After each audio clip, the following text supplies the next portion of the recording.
Hi, Culture Slice here. Historians would vouch for the fact that humanity's most fascinating true stories often come from the fall of an empire. And that's certainly the case with No Laughing Matter, the deepest police academy dive you are ever likely to see. We'll take you from the heady days of the first smash hit movie through the many, many sequels, and all the way into the 1990s and beyond.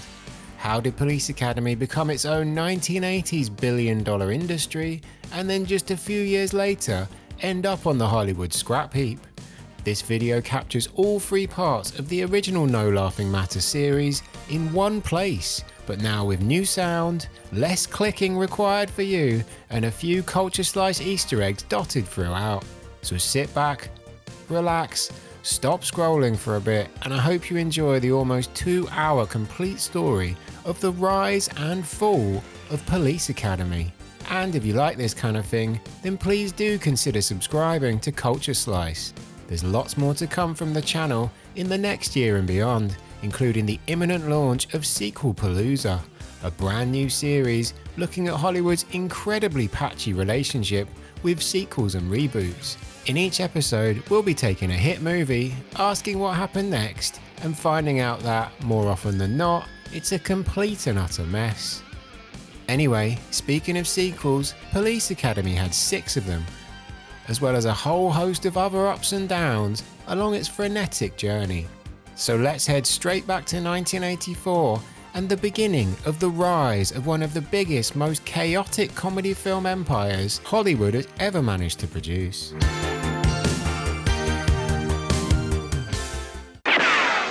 Police Academy.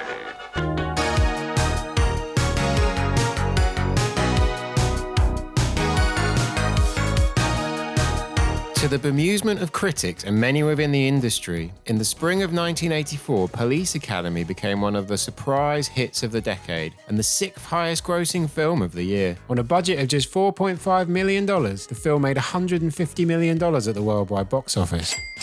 From there, production team and studio took the concept of the sequel to a whole new level. A new Police Academy film came off the production line and hit cinemas every year for the rest of the decade. So even if many now know Police Academy from Saturday afternoon TV reruns and The Simpsons... Why do you think I took in all those Police Academy movies? For fun?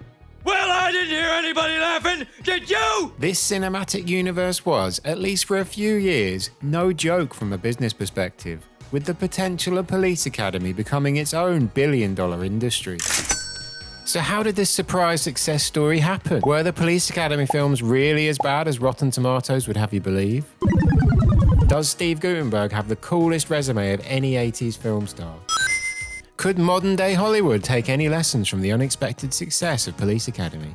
And how many Police Academy films even are there? 7. The answer is 7 films. As we career towards the 40th anniversary of the release of the first Police Academy movie, ride shotgun as we take a journey to discover the answer to these and other questions.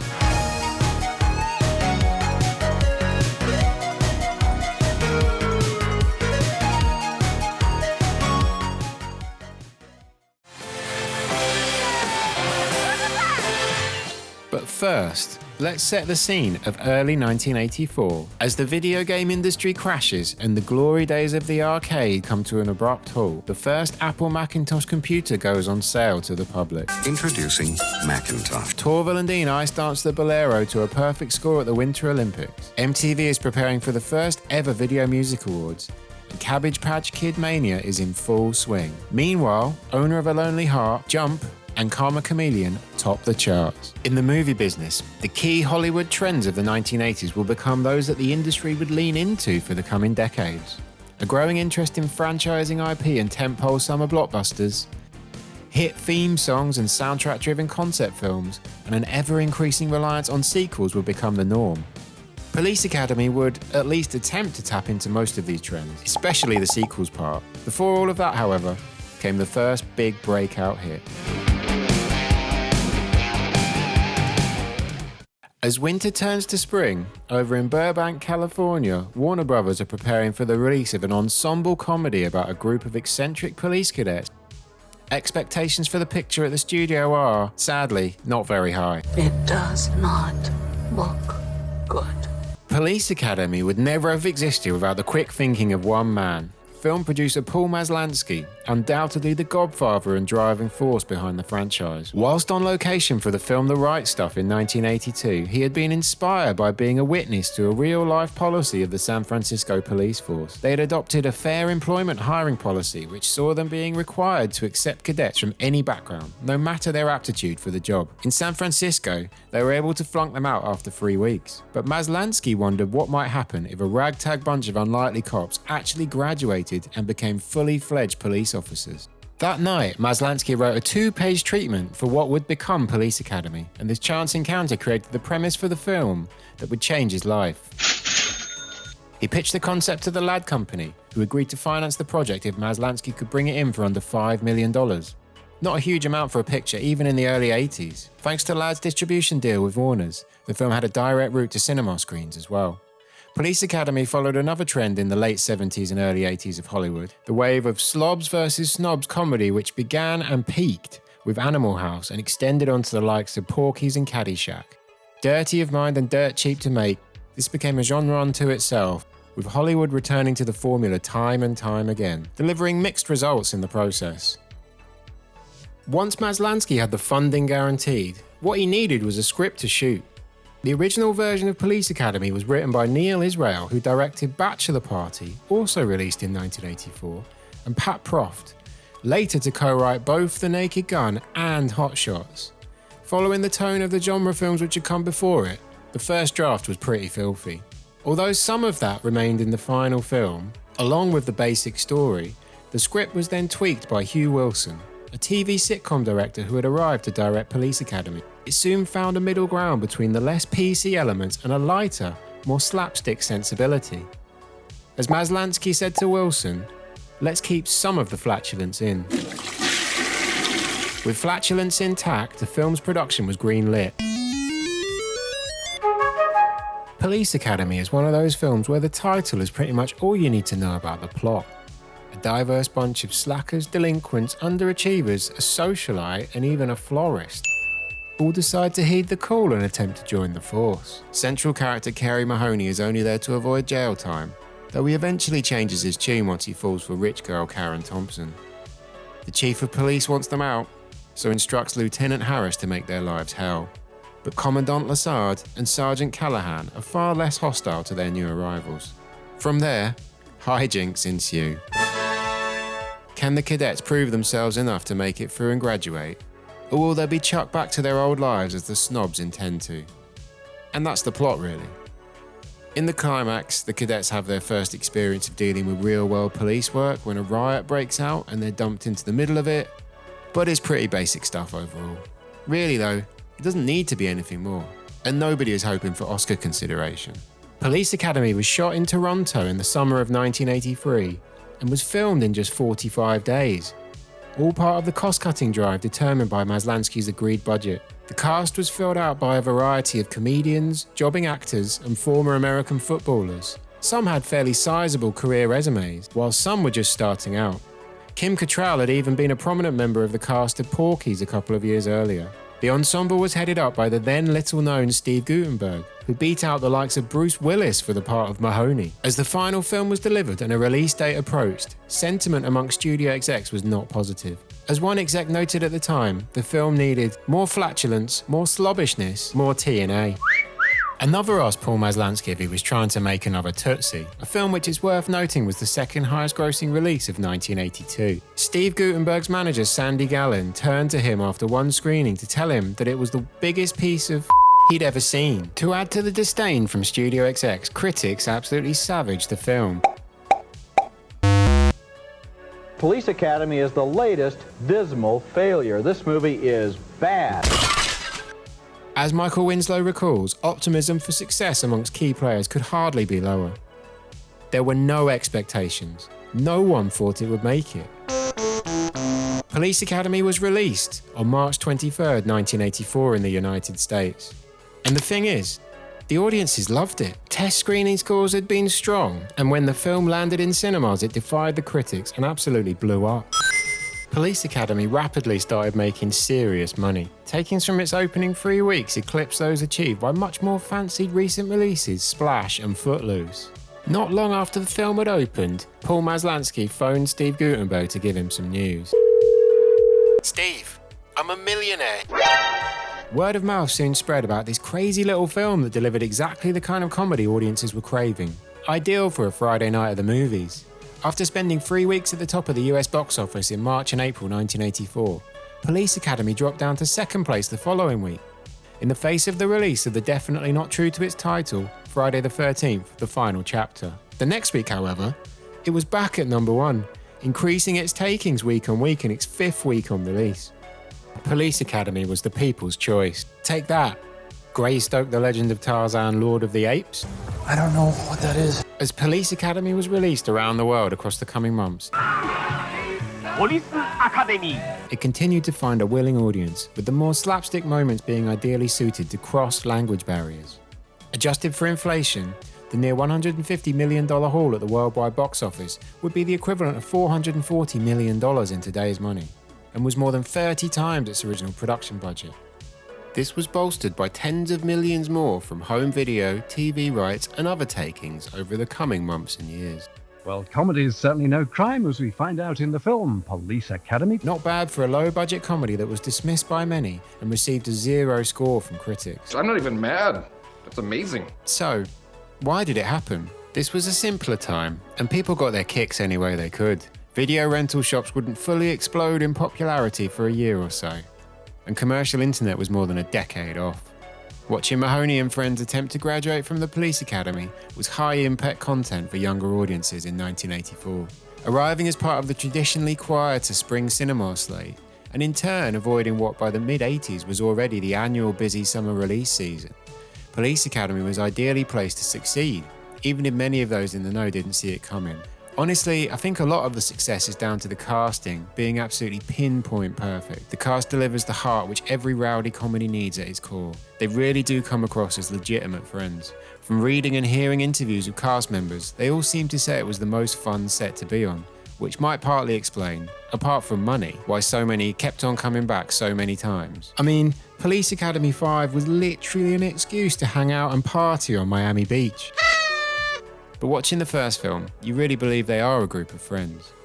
In terms of performances, Michael Winslow stands out for his legitimately incredible ability to make so many sound effects of his voice, although he does come into his own more in the sequels. My name is the man with a better plan. The biggest compliment you can give George Gaines' terrific performance as Commandant Lassard is that it's not a shame that the role wasn't played by Leslie Nielsen, who it originally had been written for. G.W. Bailey is so perfectly cast as then Lieutenant, later Captain Harris.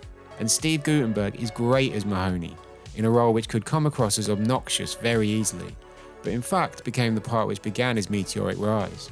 Pretty much all the cast get their time to shine though, and it's difficult to imagine anyone else playing the roles. Some of the comedy in this first film, when you watch it through a modern lens, might cause shock to some viewers now, but the world was a very different place in 1984. Offensive language, racial slurs, questionable misogyny, or even outright sexism regularly feature in a lot of famous movies from the era. I'm not condoning it, that's just the reality. With that said, issues such as racism are actually dealt with in a more nuanced and mature way than you might expect in the first Police Academy film. And slurs used in the film generally highlight how uninformed the characters who use them are. In the end though, Police Academy knows where its priorities lie. Though it tackles some hot-button issues, it's a film built for escapism, hinging on ridiculous comedic moments combined with a strong ensemble cast. This isn't Citizen Kane and it's not trying to be. Variety is, or at least variety was, a vital part of the unique joy of going to the cinema, for whatever crimes against cinema might have been committed by the franchise in later years. And we'll certainly get to that, and the circumstances around it. The Police Academy cinematic universe began on a pretty positive note overall. I think it would be fair at this point to confess that I'm a Police Academy apologist. It's true. The theme song is also unquestionably a banger. It was delivered by composer Robert Falk, who went on to have an extensive career across film and TV, including work on the likes of Ace Ventura, When Nature Calls, The Never-Ending Story 2, and of course, Beastmaster 2, Through the Portal of Time. It's so good, in fact, that I'm surprised the country hasn't attempted to adopt it as their national anthem. It would go down a storm in an Olympics medal ceremony.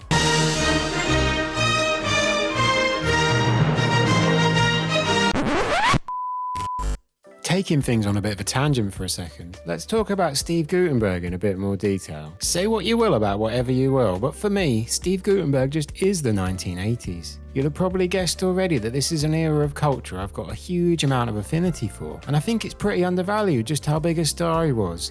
Who makes Steve Guttenberg a star? Even if his star shone most brightly for just a few years. I mean, the man had a back-to-back hit list in the 80s which started with Police Academy and then included 3 Men and a Baby, Cocoon and Short Circuit.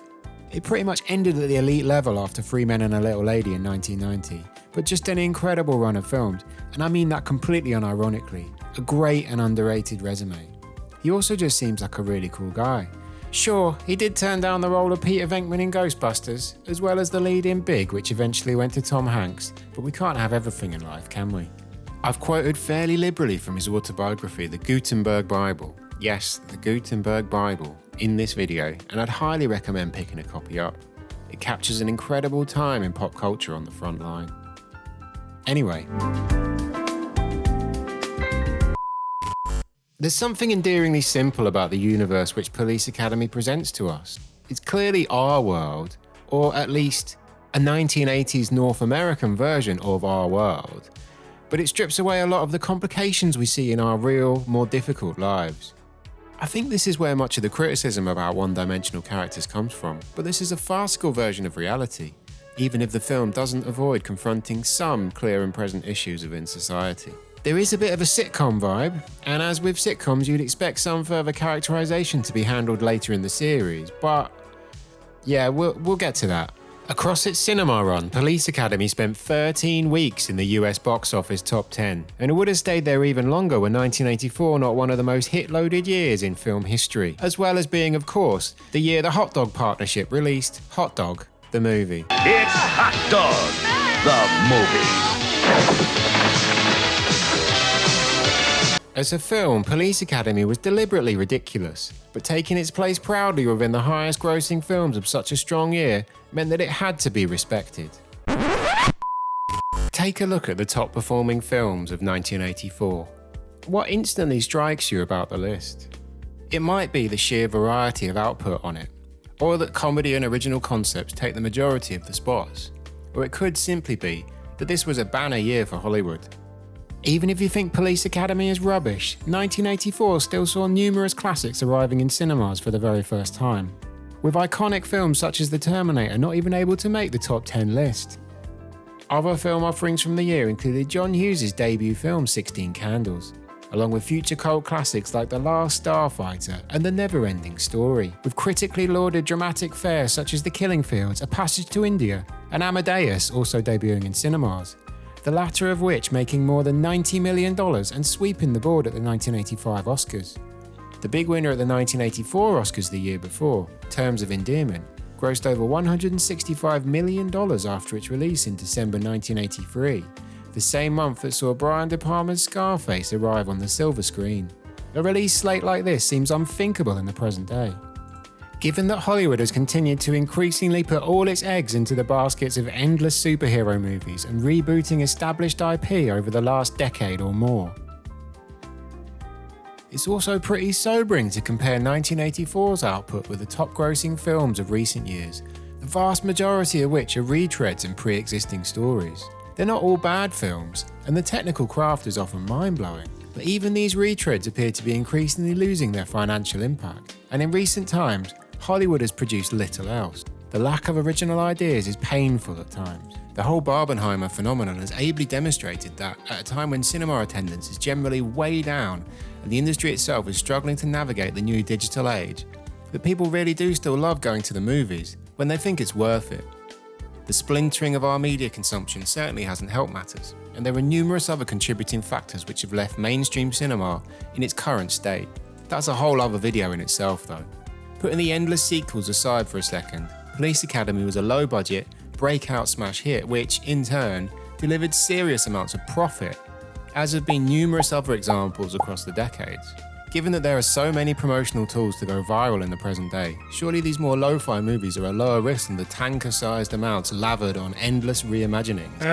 Especially if a few of the lower budget films do manage to connect with a wide audience. I'm keenly aware that this whole section has more than a hint of an old man yelling at clouds vibe, and I'm not anticipating the modern Police Academy equivalent to suddenly arrive and gross hundreds of millions of dollars, but it does feel like Hollywood is missing a trick.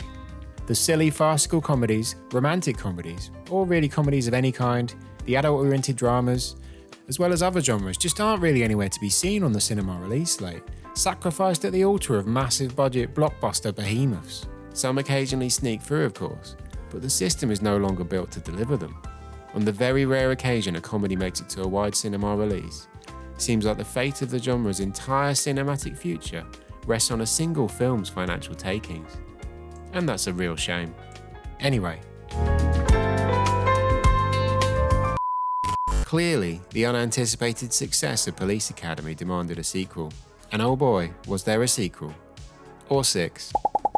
Before the cinematic overindulgence could really begin in the second half of the 1980s, however, by the summer of '84, Warners were already keen for their once unwanted stepchild of a comedy hit to ride again. And they wanted it pretty sharp. In truth, the band never really even got the time to split up. After what had been an insanely successful opening weekend in March 1984, Warner Brothers were keen for Paul Maslansky to start work on a sequel as soon as possible. Having been forced to take on another project as soon as the first film had wrapped just to pay his bills, after the success of Police Academy, Maslansky was once again afforded little opportunity to relax, only this time thanks to the bonanza takings demanding an immediate sequel. Principal photography first began for Police Academy 2 in Toronto on the 18th of August 1984, less than 5 months after the release date of the first film. Even for Hollywood, that is an insanely fast turnaround, especially for a follow-up to a film most execs thought would tank and which had neither a script nor sequel options written into the contracts. Right here were the first indications that the Police Academy factory was starting to become activated. Dollar signs were in the eyes of the power brokers for sure. We've got to have money. Pulling together the cast and crew to return to the Police Academy fold proved to be more difficult than Paul Maslansky had originally envisioned. Director Hugh Wilson chose to bow out of the franchise, deciding instead to cash in his chips after the success of the first film to make his passion project, a singing cowboy comedy called Rustler's Rhapsody. In Rustler's Rhapsody, from the director of Police Academy, which Wilson envisaged as the new Blazing Saddles. He took G.W. Bailey, aka Harris, along with him for the ride. Rustler's Rhapsody would later become both a box office bomb and a critical disaster. He's coming! And he's standing in the saddle! Standing in the saddle? So Maslansky needed a new director for sure, but he might have also needed a new leading man as well. Steve Guttenberg was initially unimpressed by the script for Police Academy 2. He simply didn't feel that it was as funny as the first film. By this point, he was being cast in big-time pictures such as Splash director Ron Howard's follow-up film, Cocoon, and he had a sense of leverage which hadn't been afforded to him before. After discussions with Maslansky and tweaks to the script, however, Guttenberg signed on for Police Academy 2, their first assignment. The increased pay packet, some of the rest of the key players from the first film were happy to receive as well, sweetened the deal. Most of the remaining cast signed up to return, aside from Leslie Easterbrook as she was pregnant. This would be the only film in the series in which her character Callahan did not feature. Kim Cattrall also abandoned ship after the first one as she, in her own words, wanted to become more of a leading lady instead of the girl. She would later have another hit a couple of years later with Mannequin, although, just like Police Academy, the film couldn't avoid a critical savaging. There was still also the issue around the empty director's chair. Maslansky was provided one by the studio in the form of James Signorelli, a Saturday Night Live crew member who had directed the 1983 Rodney Dangerfield vehicle Easy Money. Sadly, this cinematic marriage was a short-lived one, with Maslansky quickly realising things wouldn't work out with Signorelli. He hadn't even seen the first one. I said to myself, oh, Signorelli was quickly given the heave-ho and replaced by Jerry Paris, an actor who had transitioned to directing sitcoms, having helmed episodes of The Odd Couple, Laverne and Shirley, and something called Blanksy's Beauties. I'm Arkansas Bates from Little Rock, Arkansas. Arkansas, and we're all Blansky's beauties. Fame and the fortune, waiting to be won. I want it all. He'd also been in the chair for 237, yes, 237 episodes of Happy Days. So to say he was experienced in directing sitcoms would be an understatement. At the request of Maslansky, almost 3 weeks of footage shot by Signorelli was shelved, and by mid-October 1984, production under new director Paris had moved from Toronto to Los Angeles. The screenplay came from Saturday Night Live staffers Barry Blaustein and David Sheffield, who later went on to write Coming to America and The Nutty Professor, with Blaustein also writing and directing the outstanding 1999 pro wrestling documentary Beyond the Mat. Seriously, go out of your way to see this film. Even if you think wrestling is ridiculous and fake and nonsense, it's all-time great stuff.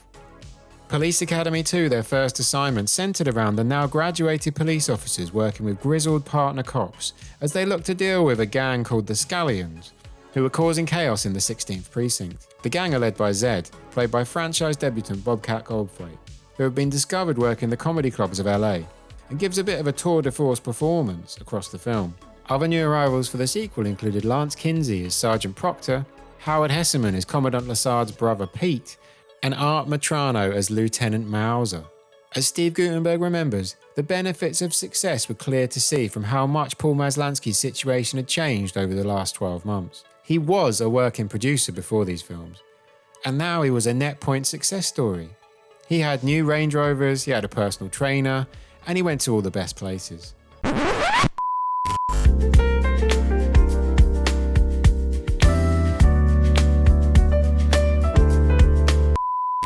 Once again, the critics brutalised Police Academy 2, labelling it moronic, trash, and even a pale imitation of the first, which itself had received a critical hammering. One of the surprise hits of 1983 was Police Academy. Why did people go to see that picture? I don't know. Well, I'll say this much for Police Academy 2. It has 2 more laughs in it than the first picture, which means it has a total of 2 laughs in it. Those are 2 funny bits that last a total of perhaps 10 seconds. Unfortunately, Police Academy 2 lasts about 90 minutes longer than that.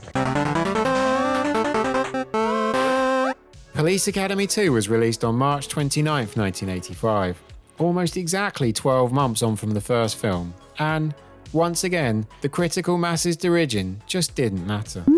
Eclipsing the opening weekend takings of the first film, the sequel took residence at the top of the US box office for a month, even if in the end the American cinema run was a drop-off from the word-of-mouth smash original. This was still a hugely profitable endeavour, especially when taking into account the international performance, which for Police Academy 2 overtook the US domestic income, a trend which would inform creative decisions going forward for the franchise and even foreshadowed the importance of the foreign market to modern-day Hollywood. Worldwide theatrical takings of almost $115 million would be the equivalent of $328 million in today's money, meaning that the first 2 Police Academy films, adjusted for inflation, grossed $768 million from cinema takings alone.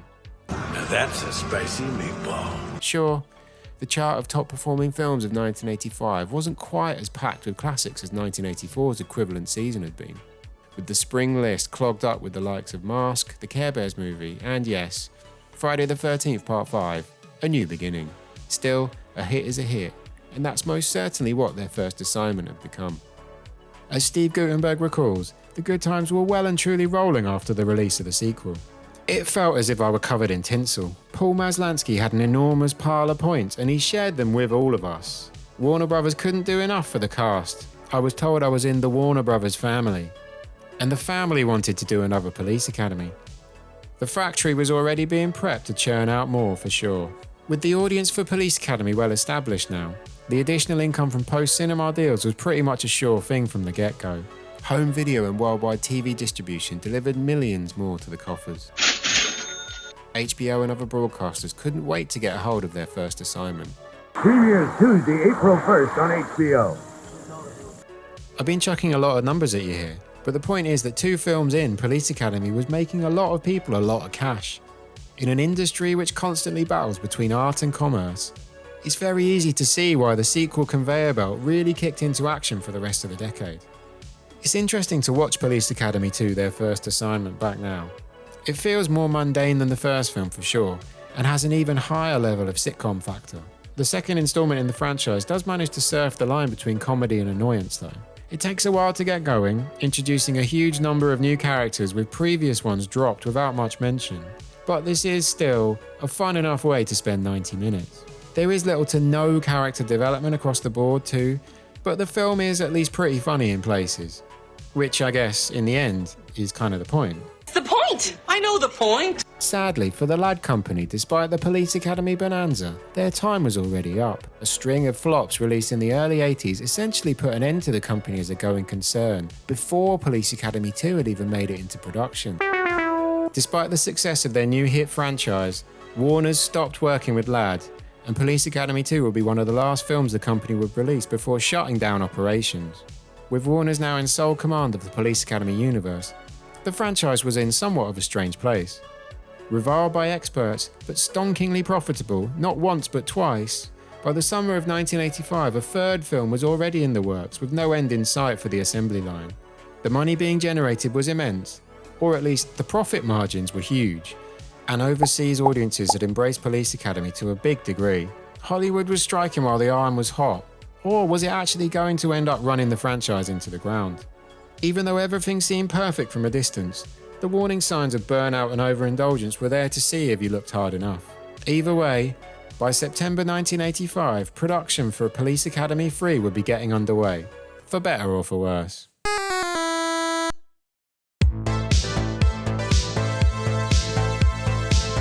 Next time, the sequels just keep on coming. Plus there's expansion to numerous new media platforms, non-hit singles, the dawn of the age of the Police Academy ripoff, and the franchise enduring some of the most ridiculous moments of comedy ever committed to film. As the 1980s flows towards the 1990s, is the Police Academy franchise engaged in an overkill-induced race to the bottom, or was this all, in hindsight, a stroke of mad genius? Is the critical derision spot on, or do the later films in the series have at least some redeeming qualities? And how do you, or can you ever hope to, solve a problem like replacing the Goot?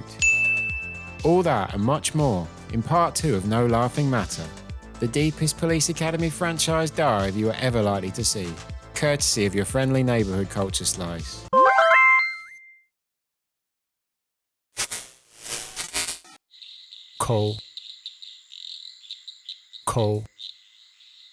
Slice? Culture slice? Culture slice?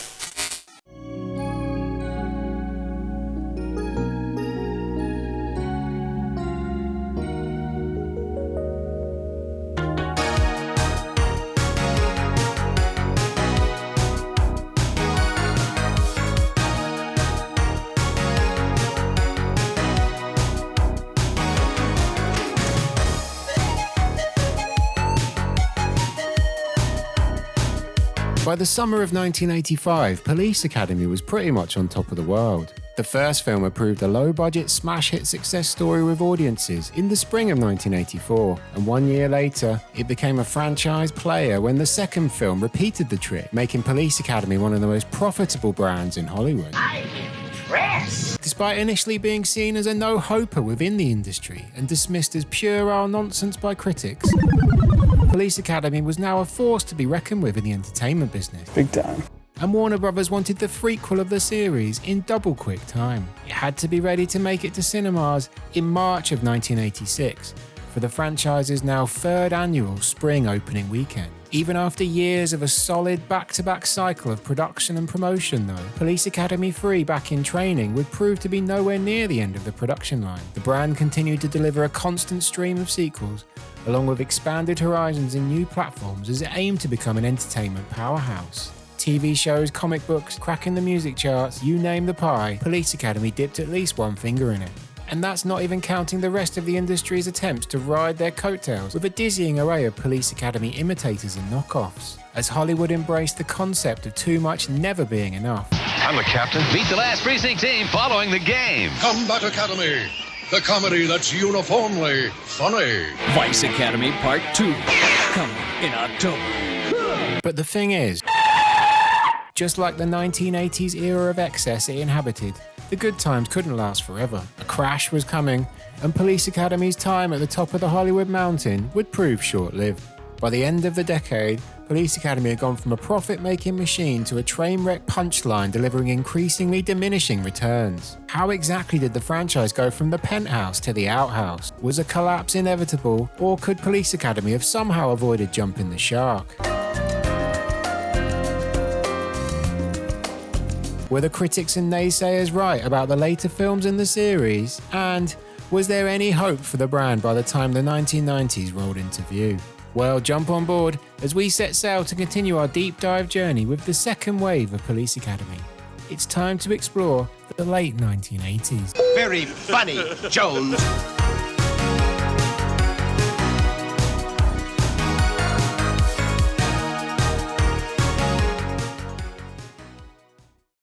But first, let's set the scene of the early days of 1986. As the Rock and Roll Hall of Fame welcomed its first ever class of inductees, Cheers and the Show ruled transatlantic TV viewing, and Whitney Houston and the Pet Shop Boys topped the charts on both sides of the Atlantic. In Hollywood, the John Hughes written classic Pretty in Pink continued the glory days of teen movies, and Out of Africa swept the board at the Oscars, going on to make more than $225 million at the worldwide box office. Back to the Future had continued the mid-80s trend of timeless classic original films, and Hollywood studios continued to lean heavily into sequels and hit single-led soundtracks as key elements of their business plans. Compared to the iconic and successful output of 1984, however, 1985 had not been a great year for Hollywood's bottom line overall.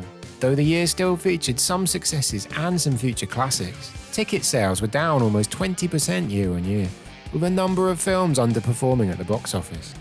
One such example of this was Disney's Wizard of Oz sequel, Return to Oz, a film which Paul Maslansky produced in between his work on parts 1 and 2 of Police Academy.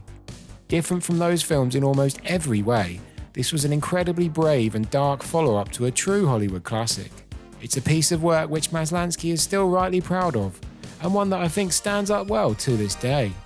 The audience of June 1985, however, was simply not ready to accept it at the time, and the summer release date contributed to the film making less than half of its production budget back in cinemas. Despite internal Oscar hopes for Return to Oz, the film received only one nomination for special effects. And Maslansky would soon return to the series which had made him a millionaire and had become an industry of its own. What they don't know can't stop them. Strangely conspicuous by its absence from the Oscar nominations in early 1986 was the second film from that franchise, Police Academy 2, their first assignment. And the winner is... Police Academy 2, their first assignment.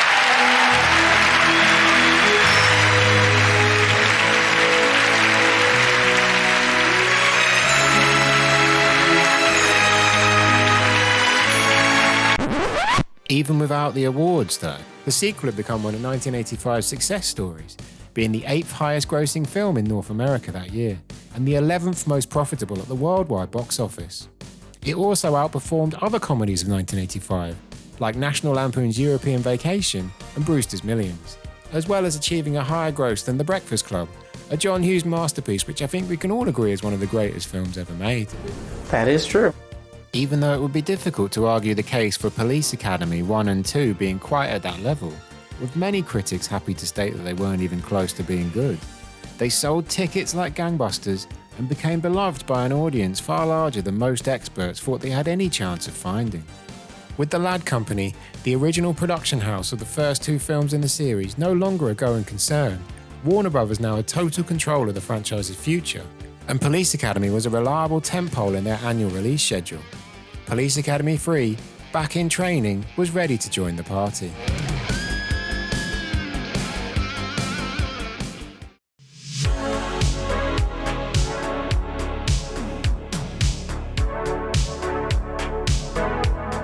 Even if for some reason the Oscars was still ignoring it, Police Academy clearly had staying power and remained hot property.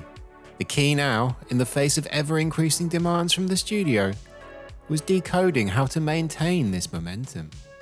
Police Academy 3 Back in Training opened on March 21st, 1986, precisely 1 year after Police Academy 2 had hit cinemas, which itself arrived 12 months on from the debut of the original Police Academy film. Nothing if not efficient. My motto is simple: efficiency, efficiency, efficiency. It was written by Gene Quintana, who was also commissioned to deliver the script for Police Academy 4. Probably sensible, given that the fourth installment was already earmarked by Warner Bros. To start production just a few months later. Quintana later wrote and directed Loaded Weapon 1, and also delivered the script for Operation Dumbo Drop. What a resume. Police Academy 2 director Jerry Parrish returned for the third installment, as did most of the cast, with lead Steve Guttenberg now a legitimate Hollywood star, thanks to his roles in Cocoon and the upcoming Short Circuit. Leslie Easterbrook's Callahan was also back on the Police Academy beat after missing Part 2. For those of us in the die-hard Captain Harris fan club, the sad news that G.W. Bailey is again absent from Police Academy 3 came as quite a blow. But the good news is that Harris does thankfully return later on in the series. But for the second film in a row, he is very much missed here. Filming had returned to Toronto in September of 1985, following the move to LA for Part 2, and the by now well-oiled production line kicked into gear once more. The story revolved around the original graduate class of Commandant Lassad's Police Academy going full circle and returning to the academy to train new recruits, who included Bobcat Goldthwait Zed and Tim Kazurinsky's Sweet Chuck, two positive additions from the previous film. Mahoney and Company are brought back as budget cuts mean that only one of the city's two academies, the other now apparently run by Art Matrano's Mauser, can remain open. So the original recruits aren't actually back in training themselves, they're the ones doing the training, if you see what I mean. When we're finished with you, you'll have nerves of steel, ice in your veins, and a set of brass balls this big. But either way, Mauser is prepared to use any tactic he can to ensure Lassad's original academy is the one to get the chop. High stakes, cliffhangers, drama. Police Academy 3 clearly had the lot, in spades. Drama! Police Academy 3 also delivered two elements which the series would continue to hold on to religiously going forward. The first was that it featured a large, over-the-top action movie-style crescendo set-piece ending, which would become a trope of the franchise from here on in. The other was the move to a PG classification. Police Academy had received an R rating in the States, meaning that under 17s had to be accompanied by an adult to see it, and Police Academy 2 a PG-13, at which point they could get away with a little bit less. From Police Academy 3, the series was striving for a PG classification as standard going forward. Only some material was considered unsuitable for young children. Given the ever-growing success the series was achieving in international markets, where more cartoonish action would transcend any language barriers, this was perhaps an understandable move in some ways. Whether it was the best idea for the quality of the output in the long term, however, would remain to be seen. Inside the Police Academy bubble, there were clear signs that all was not well. Howard Hesseman, the second Lassard brother from Part 2, refused to return even though he was offered a contract, later stating that he even regretted taking the original job. No major loss, but still a bit of a stinging evaluation. And another sign of issues behind the scenes. Bobcat Goldthwait was openly dismissive of the series in public and on set, admitting he took the handsome pay packets offered to fund his kids' education. Even Steve Guttenberg, Mr. Police Academy, was feeling the strain. There was truth in what Bobcat was saying. I felt it too. It was just showing up mainly. The movie just needed to get completed. The audience already wanted more. You could sail on just the uniform and a smile. That momentum carried over to the material. Critics massacred Police Academy 3, as was now expected. I suppose that the Police Academy movies are trying to do something sort of innocent and harmless in their own way, at a time when so many movies are filled with high-tech violence and soul-searching despair and the sex lives of obnoxious adolescents. Here's a movie that only wants to be good, dumb fun. It comes out of the tradition of Abbott and Costello and the Three Stooges. The trouble is, those old comedies had a certain crazy energy level, a certain method to their madness. And they had characters who got developed to the point where you could care what happened to them. Police Academy 3, like parts 1 and 2, never cranks up the energy to make it funny enough. For most of the first part of No Laughing Matter, I defended the first two films against the fierce critical derision, and I'm an admitted Police Academy apologist. But by the arrival of Back in Training, things were starting to get onto shakier ground for sure. While Police Academy still legitimately holds up as a solid comedy of its era, and Police Academy 2 is enjoyable enough in its own way, Police Academy 3 Back in Training feels like the start of the downfall of the Empire. It's not a total disaster, and equally it's not to say that there are no redeeming features here. Returning to the Academy grounds the film, and there is an endearing quality to seeing the characters together in their original environment. Zed and Sweet Chuck's relationship gives the franchise's future some hope, even if behind the scenes Bobcat Goldthwait was openly admitting to staying in the Police Academy universe for the money. They are undoubtedly great value together though, it has to be said. The great George Gaines Lassard gets to do more here than he did in part 2, which is a bonus. The climax of the film, the denouement chase scene involving boats and jet skis, is actually pretty well done, but it still feels like there is a lapse in standards here, and the signs of erosion are more obviously on display. The series seems to be visibly running out of ideas. The main characters aren't given too much of interest to do, and their individual story arcs aren't really developed. The on-screen chemistry between Steve Guttenberg and Shawn Weatherly, the former Miss Universe who arrived as his latest love interest, can't hold a candle to the Kim Cattrall romance from part 1. Police Academy was never close to being highbrow, or hyper-realistic, but from here on out the films had carte blanche to feature some grade A all-ages nonsense. New characters at best offer very little of use or drive to the whole thing, and at worst demonstrate the depths of base-level stereotypes and humour. No offense, eh? Arigato. Thank you. Kiss my what? Of course, this kind of thing isn't uncommon for 80s cinema, but the original Police Academy film tackled issues within society more maturely than it's given credit for. It actually had a message. I know that sounds mad given the reputation the series now carries, but watch it back again and come back to me. It genuinely fought against racial stereotyping, whilst part 3 leans to it as a comedic tool. I'm probably looking into this all far too deeply for my own good, but Police Academy 3's lurch towards family-friendly viewing also has an impact. This being a PG film in itself wasn't an issue, of course. Many of the greatest films ever made are family-friendly. For Police Academy though, it was an excuse to get lazier. The initial success of the first film was built around the juxtaposition between the more filthy fare and the lighter slapstick antics. Leaning too heavily towards the latter, in a franchise already becoming something of a comedy film factory, was almost an invitation to deliver a poorer end product. To some extent, the reasons for this are understandable. Police Academy have been churning content out at a rate of knots for years now, with essentially no break between the cycle of writing, production and promotion. Burnout was almost inevitable.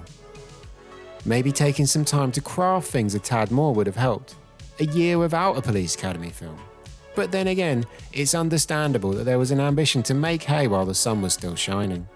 Whether the cracks were visible on screen or not was a secondary concern to executives though, as, at first glance on raw numbers alone, this was still a very profitable brand. Police Academy 3 spent 3 weeks at the top of the US box office, with opening weekend figures outstripping the original film, and only around 15% down on part 2. It ended up as the 17th highest grossing film of 1986. Still got it. When you interrogated the data a little more, however, the argument that things were running out of steam gained even more credence. Numbers, unlike children, don't lie. Takings for Police Academy 3 dropped off faster than the sequel it followed, and demonstrated none of the staying power of the remarkable run of the original film. International box office numbers were objectively impressive, sure, and they were in excess of the North American performance for the second film in a row. But by 1986, the decade had seen such a glut of a similar type of comedy films that it was starting to feel like overkill. Police Academy was still riding the wave for now though, and continuing to strike gold given the comparatively meagre production costs. As the video store industry began to explode in popularity, so did a massive new revenue stream for the franchise. Police Academy 3 made over $21 million from North American VHS rentals alone. Even if the quality seemed to be dropping, the bottom line was still rocking. It was a series sustaining itself on brand recognition. As Steve Guttenberg remembers, things definitely felt different for the third go-around. I had the feeling that we were dipping into the well too much. The studio saw it as a cash cow, and it was, but we still needed to give it the quality care it needed. Paul Maslansky tried to keep a hold of the film, but it had a life of its own. Let's talk about the late 80s craze of Police Academy imitators for a little bit, shall we? Shall we? We shall. Film industry trends turn more at the speed of oil tankers than Formula One cars, and the success of Police Academy in the mid-1980s did not go unnoticed. The rich and varied history of Police Academy knockoffs is enough for a deep dive video in itself, and became its own cottage industry running parallel with the increasing overindulgence of the main franchise. Not only had it managed to create its own enterprise, but Police Academy had also instigated an entire wave of imitators, which kept a sea of people gainfully employed for the rest of the decade. As the 1980s rumbled on, we saw the army-based hijinks of Combat Academy, Doctor Academy in the form of Stitches, moving violations, which could have been called Traffic School Academy, another military service academy comedy called Weekend Warriors, also known as Hollywood Air Force, Hamburger University Academy and the frankly bonkers Hamburger, the motion picture, and the likes of Recruit and The Last Precinct, the latter starring the former Batman Adam West, which didn't even bother with the pretense that they were anything else but a wannabe police academy. Vice Academy, another direct attempt to imitate the franchise, but with more of a porn star edge, debuted in 1989 and went on to have 5 sequels. I know a genuine Panaphonics when I see it. Some made it to cinemas, a few were made outside of Hollywood, and most were produced for the burgeoning VHS market or were cheap made-for-TV knockoffs. Even though Police Academy's own quality control would end up hurting its legacy in the long run, and none of the wannabes came close to its financial triumphs, the market being flooded certainly succeeded in doing the audience's excitement for endless comedies of the same ilk, even if they came from under the Police Academy umbrella, no good at all. Combat Academy was a made-for-TV movie whose cast included George Clooney in just his second film role, and Moving Violations was actually a pretty decent cinema release, with Bill Murray's brother John in the Steve Guttenberg role. It did not manage to duplicate Police Academy's box office success, but it holds up pretty well today. These two films being so clearly influenced by Police Academy was perhaps unsurprising, as they were both directed by Neil Israel, who, along with Pat Proft, was the writer of the original Police Academy script. By this point, Israel and Proft were suing Warner Bros. In relation to the franchise. They were demanding a larger share of Police Academy's net profits, along with damages totaling $1.5 million. Though it's unclear how this suit was eventually settled, and in all likelihood it was settled out of court, it ably demonstrated the value of the Police Academy brand, at least in the early days. Police Academy's driving force producer Paul Maslansky was even attempting to rip off his own franchise by the early 1990s. From the makers of Police Academy comes Ski Patrol. But we'll get to that in part 3.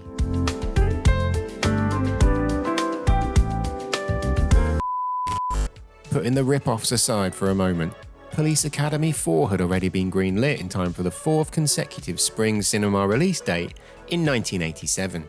As the franchise moved towards its 4th year in existence, the Police Academy floodgates were well and truly open.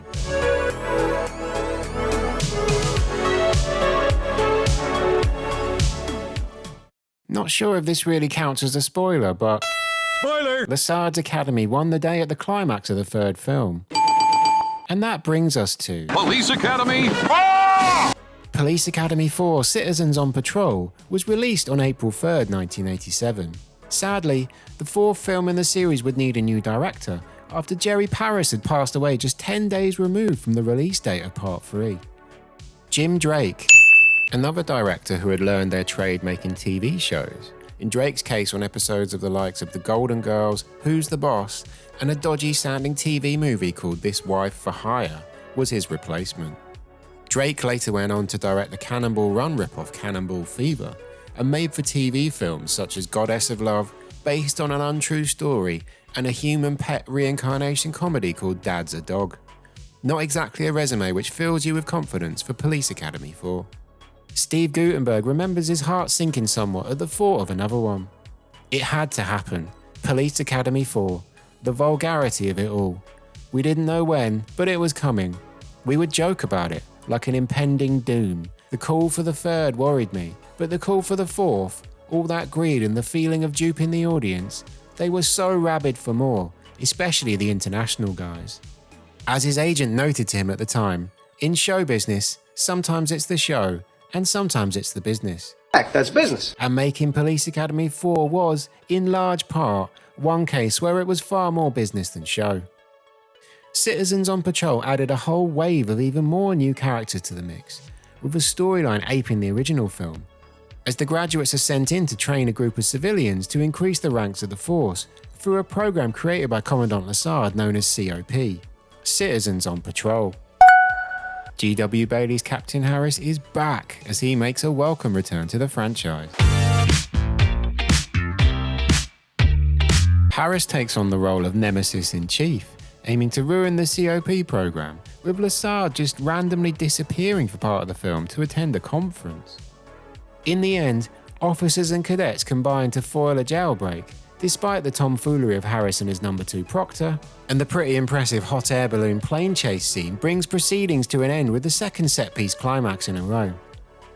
It's completely random, but it's certainly not boring. Watching Police Academy 4 back so many years on, I really wanted to enjoy this one. There are at least some attempts to move the franchise forward, and it does have a retro charm, even if it's in the cheesiest 80s way possible, which admittedly is not really a bad thing, and it's an improvement on Police Academy 3 for sure. So there's that. Let's be honest though, Police Academy 4 Citizens on Patrol is still a hot mess. You're a hot mess! You're a hot mess! The family-friendly PG comedy style is even more prevalent than it has been before here. The conflict between that and the more bawdy R-rated elements, the thing that helped make the original film a success, is almost completely gone. The new characters do have their motivations explained, certainly more than Police Academy 3, and plot lines such as the romance between Zed and Laura are handled with a genuine sweetness. Speaking of sweet, Zed's love-hate relationship with Sweet Chuck, both of whom are out of the franchise after this one, is another positive. The reality is though, that a lot of the humour is both very base level and extremely lazy. I'm not sure what I was expecting from Police Academy at this stage, but it was definitely more than the majority of what was on offer here. Characters who once had charm were now becoming increasingly annoying, and the inbuilt audience was being treated to a product which had been made at speed and without too much consideration. Get it done. Citizens on Patrol felt like the end of an era, with this being the last film in the franchise for a number of regular characters, including one very major one, and from a purely creative perspective, probably should have been the final chapter of the series overall. There was no way the money train would stop rolling given the profits already made though, and the diversification plans the bigwigs had for Police Academy going forward. Even if Citizens on Patrol underperformed, Part 5 was already coming down the pipeline. The civilian intake for Part 4 includes a very young David Spade, who plays an unconvincing skate punk in a role which also briefly allows Tony Hawk to appear as his stunt double. Being a long-standing skate geek, the fact that the stunt doubles also include Steve Caballero and other members of the Bones Brigade is a highlight to this very day. In addition, Citizens on Patrol also features a pre-Basic Instinct Sharon Stone, who turns up for one film as Mahoney's love interest.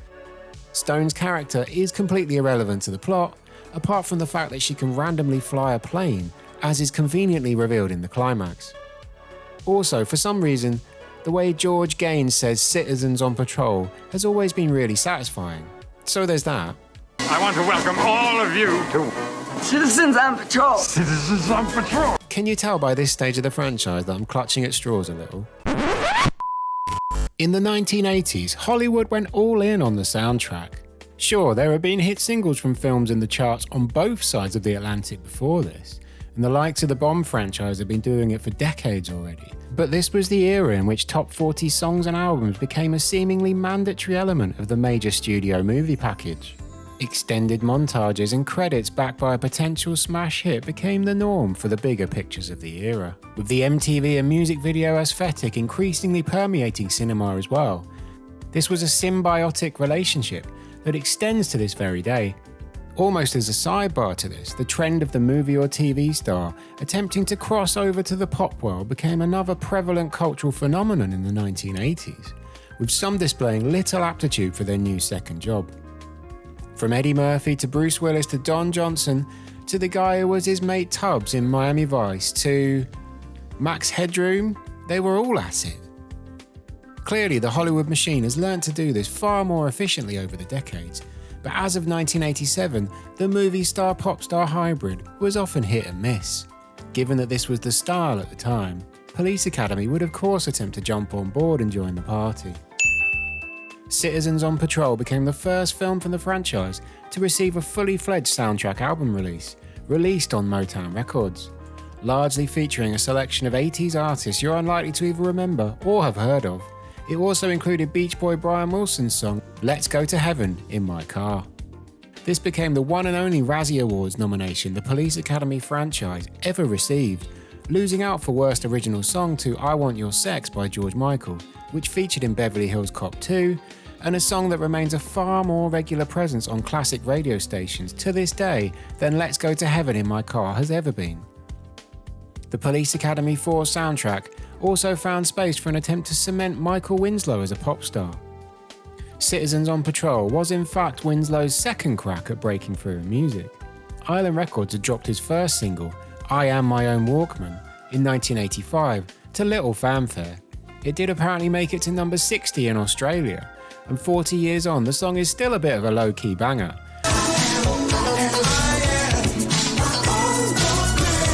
But when the track failed to land, this seemed pretty much it for the man of 10,000 sound effects.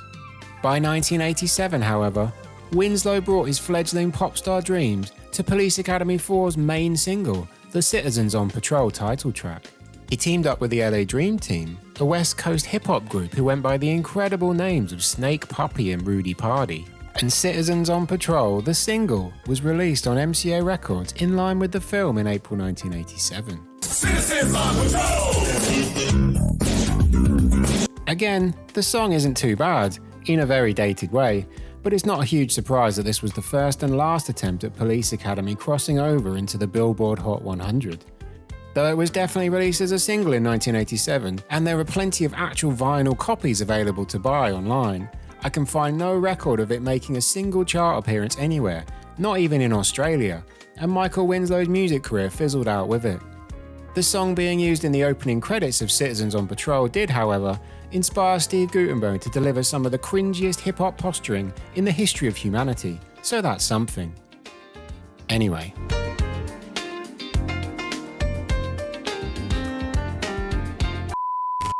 Steve Guttenberg was the most high-profile departure following the release of Police Academy 4, with his involvement with the franchise ending here. His character Mahoney was being written pretty badly by Part 4 anyway, but Guttenberg's exit stage left was still a significant moment for the series. I stepped into a police uniform one too many times, but the money was sizable and I took it. The day we wrapped, I knew that it would be the last. Guttenberg would become an even bigger star later that year when 3 Men and a Baby, which he headlined along with Tom Selleck and Ted Danson, became a genuine crossover smash to the tune of more than $240 million worldwide from its cinema run alone. Point Guttenberg. Really though, with the films he'd already been starting to make by this point, it's a wonder Steve Guttenberg didn't depart the Police Academy universe sooner. But the money was still very good, for minimal effort, and he generally enjoyed his time on the set.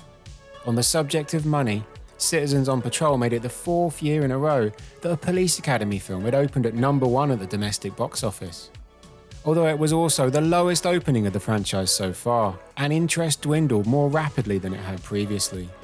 Whereas parts 1 to 3 had hung around in the top 10 list for a few months at least, by the end of April, Citizens on Patrol dropped out of the highest earners rapidly, lasting just 4 weeks.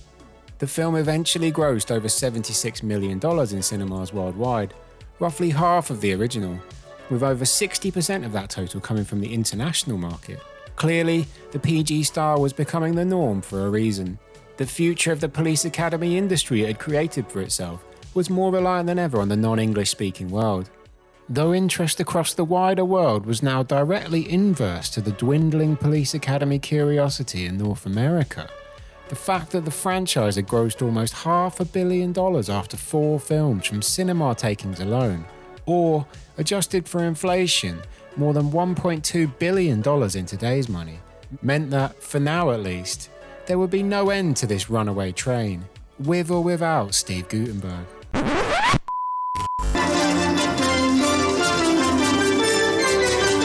This This is the news at 1. By September 1987, Police Academy 5 Assignment Miami Beach was already being made. And oh boy, were Paul Maslansky and his team cooking up something on the Florida coastline. But we'll get to that in due course, as Warner Brothers had its finger in more than one pie now. Before long, a further reason for the lurch towards PG fare became obvious when it was confirmed that Police Academy would dip its toe into a brand new medium, the world of children's television. With Warner Brothers having re-established their animation studio at the start of the 1980s, mainly to create new Looney Tunes work, by the second half of the decade, they were on the lookout for opportunities to develop more in the burgeoning space of animated TV series. Given the cartoonish world it inhabited, Police Academy soon became a prime candidate for brand diversification. As crazy as it might have seemed when the first R-rated film bundled its way into cinemas in 1984, work soon began on Police Academy, the animated series. A syndicated weekday afternoon kids series with action figures and even a supporting Marvel comic now in the pipeline as well. Police Academy diversification was in action.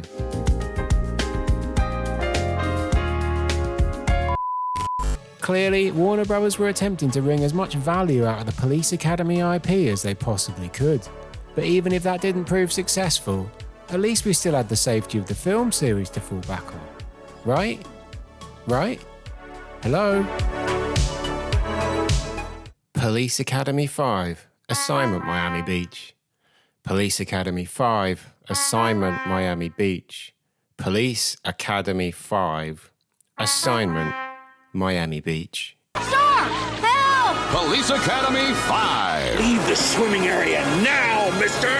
It's the best in fun and guns under the sun.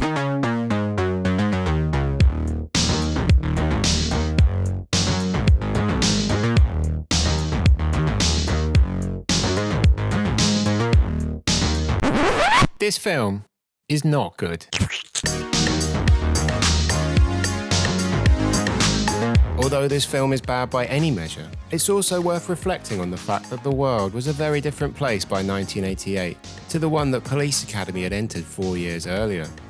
The Wall Street crash of October 1987 had a profound effect on not just the bank balances, but the outlooks of much of the Western world. 80s excess was at its peak as the first Police Academy film emerged in 1984. But by the release of the fifth installment, the party was in some ways over. Everybody, party's over! Even if there had been a consistent drop in quality across the film so far, for me, things really fall off a cliff here.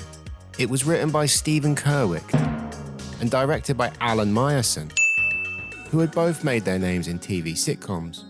Meyerson was far more experienced than Kerwick, and he'd also directed a few films, including an entirely dodgy 1981 sex comedy called Private Lessons.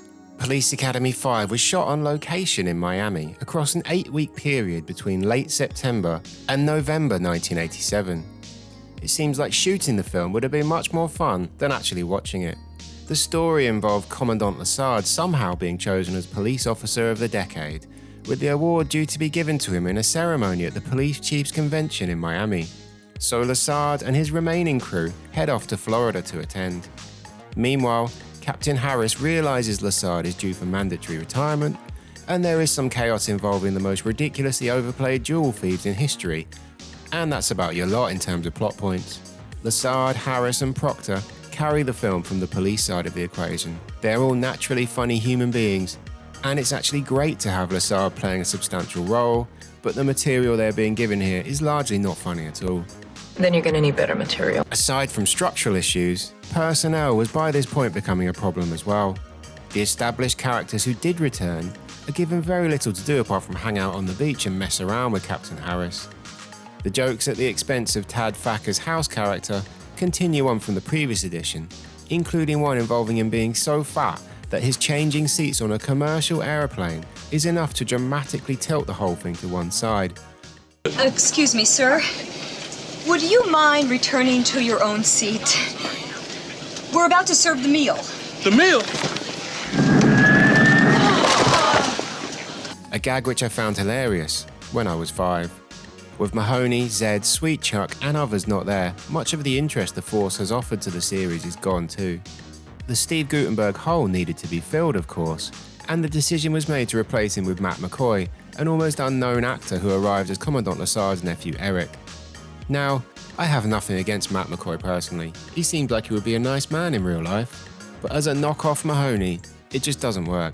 Even if the Mahoney character started to get more annoying in the previous films, Steve Guttenberg was still the conscience of this bizarre franchise. Oh, Captain Harris, hey, I didn't see you there. You know, I don't think we've been introduced. My name's I don't Nick. care who you are, but what? Just get out of my sight. The thing is, I feel like Police Academy 5 had some potential, with the new and different beachfront setting offering something new, and George Gaines playing such a central role. But the whole thing really was running out of steam by this point. Police Academy 5 was released on March 18th, 1988, to a chorus of boos from critical circles and a comparative lack of interest from audiences. Though the film did hit #1 on its debut week in cinemas, and doing that 5 years in a row is an achievement which shouldn't be dismissed, the revenue it was generating was down across the board compared to Part 4, let alone the first 3 cash bonanza installments. Once again, international revenue not only eclipsed domestic takings, but almost doubled it, and was really keeping the franchise afloat at this stage. With the film series starting to fall apart somewhat, Police Academy's attempts at diversifying their portfolio were proving to be a mixed bag at best. I have a very vague memory of watching the Police Academy cartoon as a kid, but I don't remember it hanging around my consciousness for too long. And it turns out, my foggy childhood memory was right. The animated series only lasted for 2 seasons. The animated show made its TV debut in September 1988 and inhabited a slightly different world to the increasingly wayward film series. This meant there were confusing irregularities, such as Mahoney still being the lead recruit of the cartoon world, despite the fact that Steve Guttenberg's character had already left Police Academy behind in the live-action world. Maybe there was a hope he would somehow return to the fold one day, who knows, but it still added a layer of messiness to the franchise as a whole. As for the action figures and comic, they were produced to cash in on what was hoped to be a big success for Warner Bros. Animation. The combination of the animated series and supporting toy line had proved particularly potent from a business perspective in the 1980s, and Police Academy was attempting to ride that wave all the way to the bank. Though this isn't my area of expertise, from researching those who do know about these things, it seems like the toys, first released in 1989, are looked back on as more of a strange curiosity than anything particularly memorable, and the Police Academy comics, which also debuted in 1989, only lasted for 6 editions, which I guess tells its own story in itself. Anyway.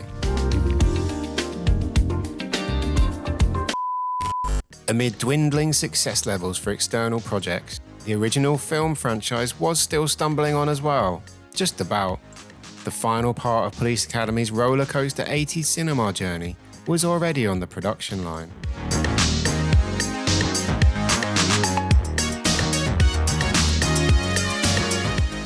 There was an element of going back to the drawing board for Police Academy 6, City Under Siege. Rather than on location in Miami, the production was housed in Los Angeles, within close proximity to the Warner execs, who had to have been concerned by the drop in takings and buzz achieved by Part 5. The film was set once again back in the unnamed city precinct of earlier stories, and Bruce Marler is back as Fackler for the first time since Police Academy 3. Feels like we're on more solid, nostalgic ground than we have been. Steve Guttenberg wasn't around, of course, but maybe a more back-to-basics approach could get things back on track. There were a few potentially glaring issues, however, as Police Academy 6, City Under Siege, began production in late October 1988. Stephen Kerwick, who had churned out the script for Part 5, was back on board. The brilliantly named Peter Boners, yes, Peter Boners, arrived as yet another new director, having been more known for his comedic acting career than his unspectacular resume behind the camera. Paul Maslansky had even wanted to take the film to Russia under the title Police Academy 6, Operation Glasnost, a feat he would need to wait until the next decade to achieve, after permission to film in the USSR was not granted. The film Maslansky was able to make involves part of the city becoming victim to a series of heists being carried out by a new gang of thugs, with Harrison Proctor unable to crack the case. The mayor brings in Lasard and the rest of the Police Academy crew, or at least those who have made it this far in the series, to help them solve it. So there is an element of focus here, and the characters have something to do. The story is fairly coherent, and dare I say it, almost logical. Police Academy 6 is also funnier than Part 5, which again, isn't really saying much. Lassard and Fackler causing carnage at a pool hall full of criminals is decent stuff. And Michael Winslow's impression of Jimi Hendrix is legitimately incredible. This is not a great film, sure, with large parts of the comedy being extremely lame, and the female characters don't get much to do. But it flies by at a decent pace, and there is a twist towards the end. If it doesn't feel like they've been trying much for the last couple of years, I think maybe there is some effort here, which is something at least. Critics, of course, despise the thing, with the Los Angeles Times review stating that City Under Siege was literally the work of the devil, should have been called Police Academy 666, and featured comedy so insidious it could scarcely be less than diabolically inspired. To know these 84 minutes is to know an endless living death. And 2 more downturned thumbs for Police Academy 6, City Under Siege. The amazing series continues, amazing because neither one of us find it very funny. I don't know though, this film is patently ridiculous, and is not good enough to be called a return to form. That ship had long sailed by this stage. I do, however, distinctly remember Police Academy 6 being a VHS favourite of mine as a kid, and I did not hate it 35 years later either. Who knows what that says about me, as the general consensus seems to be that this is a new low for the brand. The reality of the situation the franchise found itself in by 1989 was that the damage was already well and truly done. Goodwill had been washed away by years of rushed sequels and creative changes, and City Under Siege would have needed to be a masterpiece to claw back lost momentum.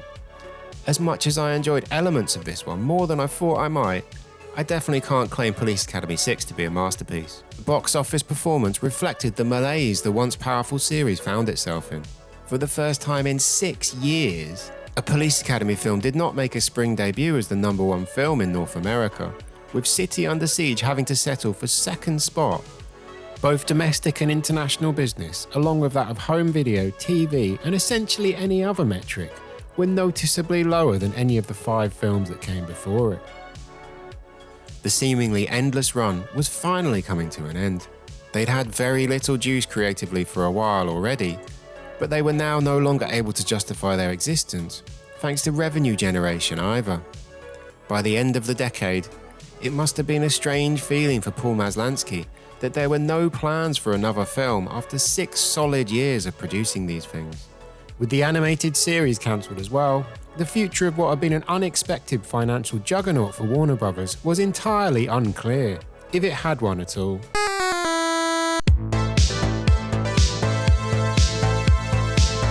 Next time, in the final part of No Laughing Matter, the dawn of a new decade brings with it an uncertain future for Police Academy. Plus there's unlikely attempts at international diplomacy, ill-fated ventures into yet more new mediums, and the franchise's cast and crew experiencing life beyond the Police Academy bubble. As we enter the rapidly changing cultural landscape of the 1990s, is Police Academy an outdated relic of a bygone era, living on borrowed time, or does the crumbling empire still have something left to offer? Was the decision to take the series to Russia as crazily misguided as it sounds?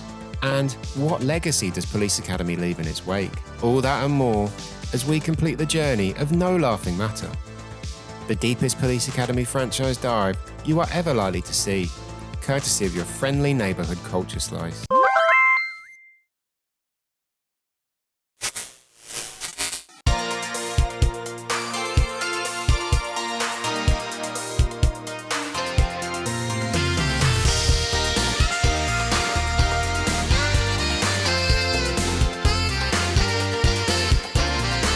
Culture slice. It's the right slice now.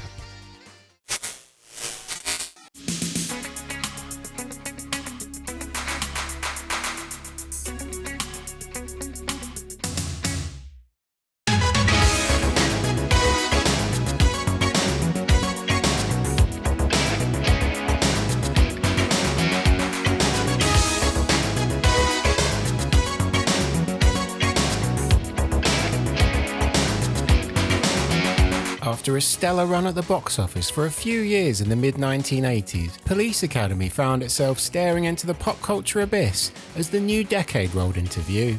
Delivering 6 films in 6 years between 1984 and 1989, the comedy film franchise have raked in close to $500 million at cinemas alone.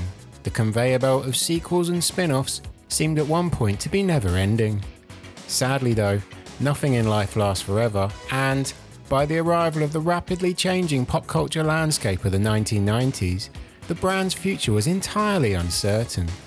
The law of diminishing returns was in full effect for the once mighty empire, and a consistent decrease in quality and earnings had meant that Police Academy was still delivering a lot of jokes. Sorry, I meant to say it was turning Police Academy into a bit of a joke. With the 6th film in the series, 1989's City Under Siege, proving not just a miss with critics but also a failure at the box office, could Police Academy possibly hope to claw back some goodwill with its once huge fan base? How would the cast and crew fare outside of the Police Academy bubble? Would a Soviet sidebar and an attempted move into international diplomacy open up new avenues of opportunity, or be the franchise's final merciful dead end? As we move into the 21st century, could one of Hollywood's hottest directors give the brand a surprise new modern-day lease of life? And what legacy has Police Academy and its frenetic journey left behind in its wake? Well, saddle up as we conclude our deep dive journey into the Police Academy universe when we venture into the 1990s and beyond, in the final part of No Laughing Matter.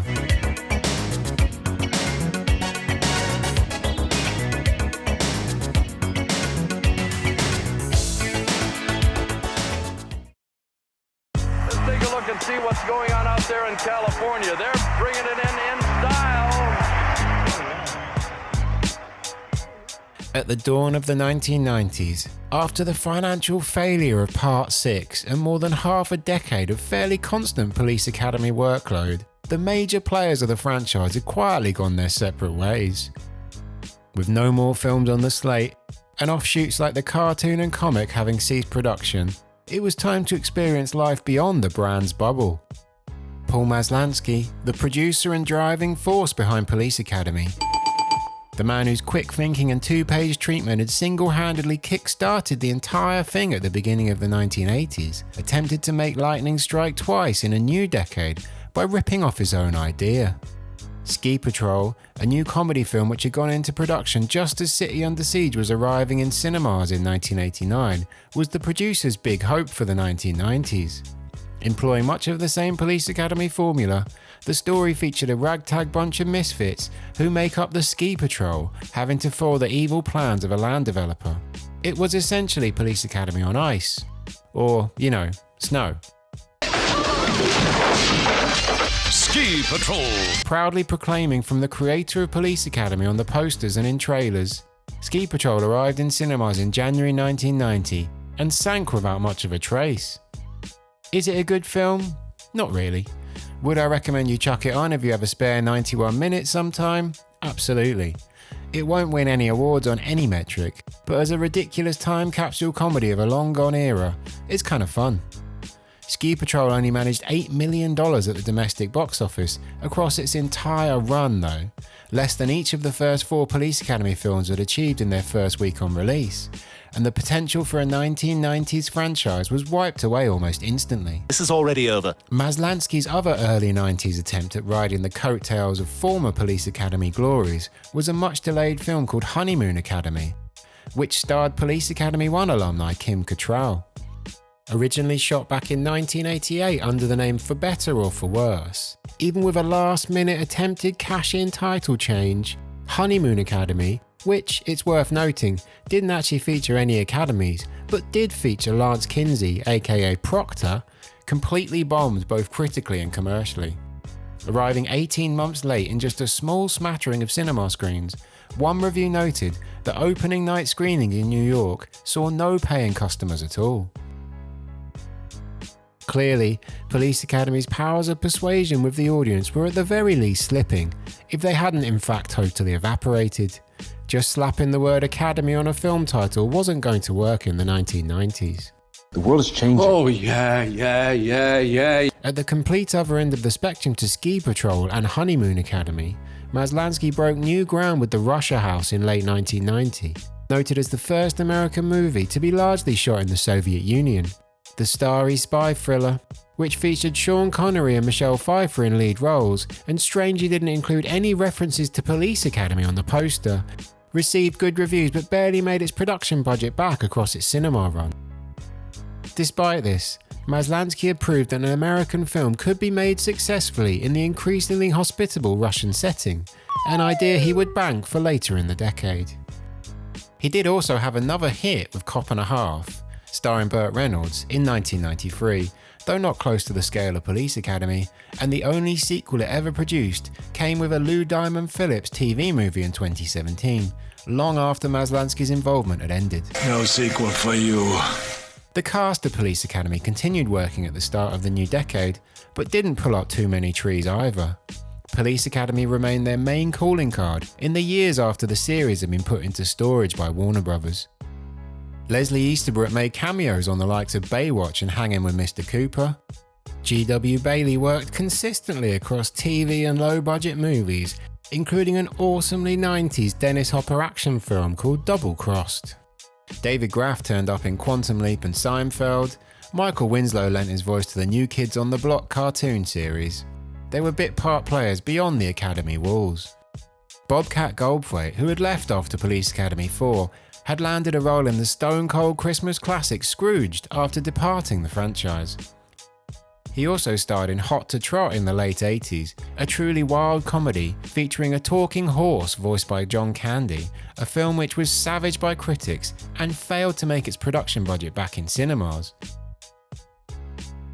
Even Steve Guttenberg, who had left the franchise behind and become a bigger star than Police Academy had ever made him with the enormous success of Three Men and a Baby in 1987, barely made any on-screen appearances for a few years once the sequel, Three Men and a Little Lady, had landed in 1990. In his own words, the Goot took something of a self-imposed exile. I left home at 17, so I missed a great deal of my own growing up. I missed so many things with my family. I'd become everything I ever wanted to be, but I wanted to just be a little closer to my family. And I decided I'd like to work when I want to work. Warner Brothers,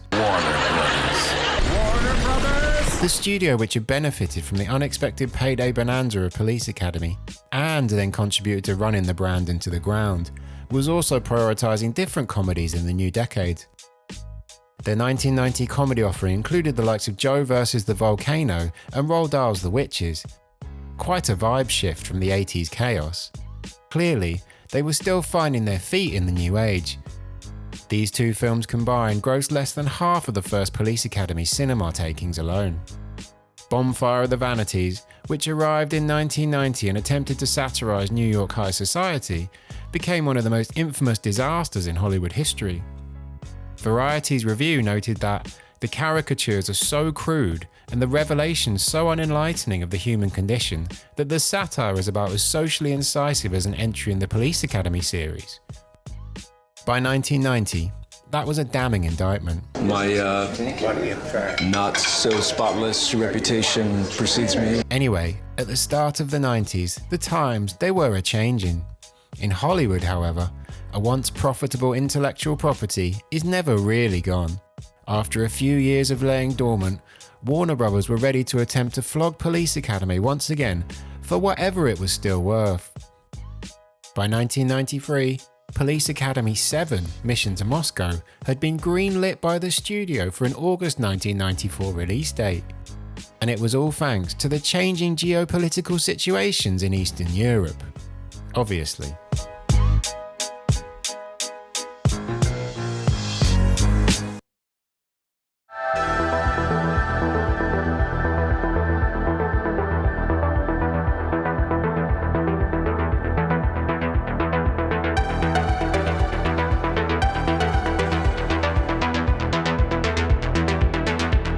Even though Police Academy 7 had been given a go-ahead for a 1994 release, it wasn't exactly at the top of Warner Brothers' priority list for the year. As production began in the autumn of 1993, Paul Maslansky wasn't even clear whether the film would be getting a cinema release at all. His hope was that the movie they delivered would impress execs so much that they would have no choice but to give Police Academy 7 a major push. Yeah. After all, there's always hope. The world a 7th Police Academy film would be entering was vastly different from the one the franchise had initially succeeded in a decade earlier. In terms of popular culture, the change had been most acutely felt in music. As soon as Nirvana's Smells Like Teen Spirit exploded onto the rock scene in late 1991, it set off a chain of events which instantly switched the musical zeitgeist from 80s hair metal and glam rock to the alternative sound and aesthetic. Combined with the rise of gangster rap, perceived authenticity in music was now front and centre. The 1980s, the age of Police Academy, was well and truly in the rearview mirror now. Kurt Cobain's death in April 1994, at the peak of his artistic powers, was a seismic moment of the era. Bringing the story full circle back to Police Academy, the support act for Nirvana's final North American tour in the autumn of 1993 was strangely enough Bobcat Goldthwait's stand-up comedy. Kurt Cobain and the one-time Zed soon became friends, and Goldthwait even starred in a 1993 Nirvana video. Though Hollywood didn't quite have a singular Nirvana moment, that search for authenticity from audiences did deliver something of a shift in cinema output as well. People want something more real, more grounded. The bombastic, overblown concept films of the 1980s slowly began to subside. There was a prevailing sense, whether right or not, that the 1980s excesses, both on screen and off, had gone too far, and that a sense of perspective was very much needed. As much of the Western world was gripped by a painful economic recession in the early 1990s, the party was over, and a large part of the popular culture the world was consuming more acutely reflected people's hopes and fears. Comedy had also moved on from the days of the mid-80s, when Police Academy first made its way into the world. The big hitters in the genre were now postmodern and full of pop culture references like Wayne's World, high concept and technically advanced like The Mask, or family-friendly escapism like Mrs. Doubtfire. In many ways, Police Academy felt like it was decades detached from these films, a quaint and archaic artifact from a completely different generation. Frat house fare and slapstick had been very much pushed to the margins, or perhaps more accurately, the video store. The world had also seen drastic political and social upheaval. Although in the modern age it might seem unthinkable that a throwaway Hollywood cop comedy could decamp production to Russia, in the early 90s there was a sense of logic to it all. The fall of the Berlin Wall in late 1989 marked the beginning of the end of both the Soviet Union and the Cold War, with the latter officially ending 2 years later. In the meantime, images of the opening of the first McDonald's in Moscow had been beamed around the world in 1990, symbolizing a new Russian embrace of American culture. The concept of a Police Academy film being made in the country had originally been floated in the planning for the 6th film in the late 1980s, but wasn't considered feasible at the time. With the changing political map of the world, and Maslansky having already made the Russia House there recently, by 1993 he had the green light. Police Academy, mission to Moscow. To kick many, many buttskis. Police Academy Mission to Moscow ended up being written by Randolph Davis and Michelle S. Chodos.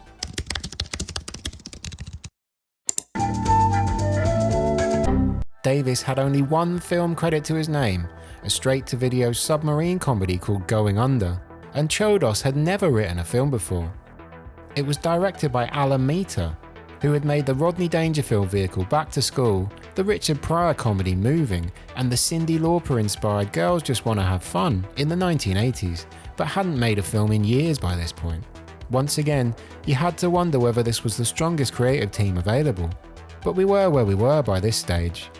Police Academy wasn't exactly the hottest opportunity in town by 1993. In terms of on-screen talent, Police Academy 7 managed to bring back a few of the original cast members for the trip to Moscow, a list which thankfully included both Harris and Lassard. Well, that's a relief. Bubba Smith, whose character Hightower had been one of the constants for the first 6 films, was offered the chance to return once again, but he refused, in solidarity with his friend Marion Ramsey, who played Hooks, who, whether for creative or financial reasons, had not been contacted about reprising her role. Amazingly enough, when you look back at it now, the list of new cast members was probably the most impressive of the entire series, as it featured not only Claire Forlani and Ron Perlman, but Sir Christopher Lee, who was in the midst of his pre-Lord of the Rings Hollywood run when he would seemingly appear in almost anything. Even for Lee at this time though, he only did this as a favour to Maslansky, with the pair having worked on projects dating back to the producer's very first gig, 1964's Castle of the Living Dead. The Mahoney role was played by Charlie Schlatter, who replaced the original Mahoney replacement Matt McCoy, who is nowhere to be seen here. Schlatter had starred in films like the soul-swapping 1988 comedy 18 Again, and had been the choice for the title role of the very short-lived Ferris Bueller TV show. He would later become a bigger star with his role in the Dick Van Dyke medical crime series Diagnosis Murder. I like Diagnosis Murder and Skin Flicks. He's fine here, I guess, and his romance with Forlani is dealt with quite sweetly, but as we'll soon discuss, Mission to Moscow had far bigger problems to contend with. The story revolved around Lee's Russian commandant calling for help from Lassard and his American crew, who make the trip to Moscow as part of the new era of friendship between the two superpowers. They attempt to solve a case around a video game, helpfully called The Game, which is being created by Perlman's Russian mob boss to help him take down global security systems and achieve world domination. Or something. And there we go. Moscow hijinks ensue. We're doing a sequel. Production took place between September and November 1993, mainly on location in Moscow. Barely days after shooting began, a full-blown constitutional crisis, which began with street fighting between police and protesters and escalated to the army shelling and storming government buildings to remove demonstrators and objectors, halted filming. With commentators at the time stating that Russia was on the brink of a new civil war, production somewhat amazingly ended up resuming fairly rapidly. There were other hairy moments, like Michael Winslow's wireless microphone in one scene unwittingly using the same frequency as the Russian military, almost causing an international incident, with filming invariably delayed, cancelled, or rearranged due to interference from local officials, and the fact that the country was in an actual state of emergency at the time. The cast and crew suffered through a local food shortage.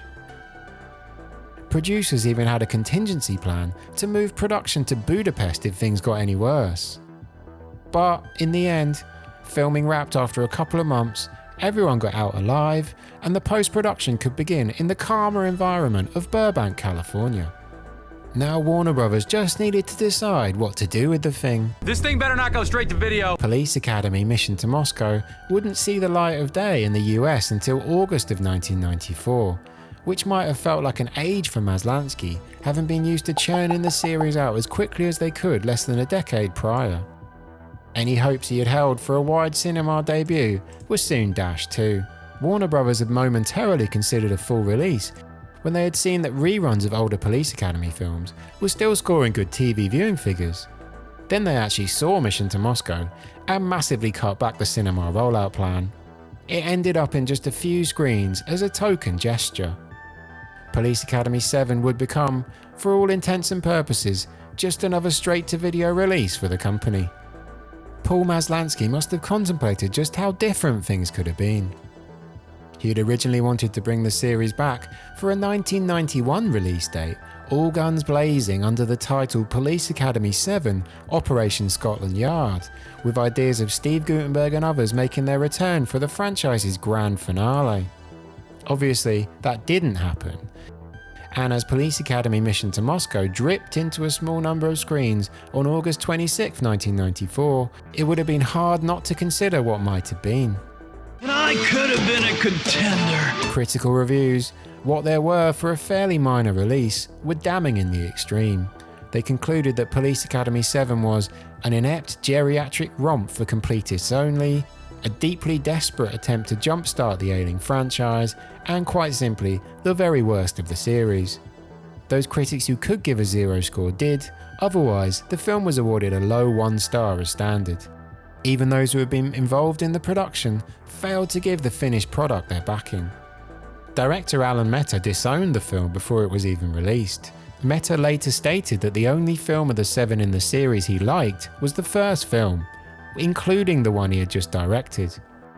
Ron Perlman would say once that he felt his work on Mission to Moscow was a public service, in that it finally meant there would be no more Police Academy films because of it.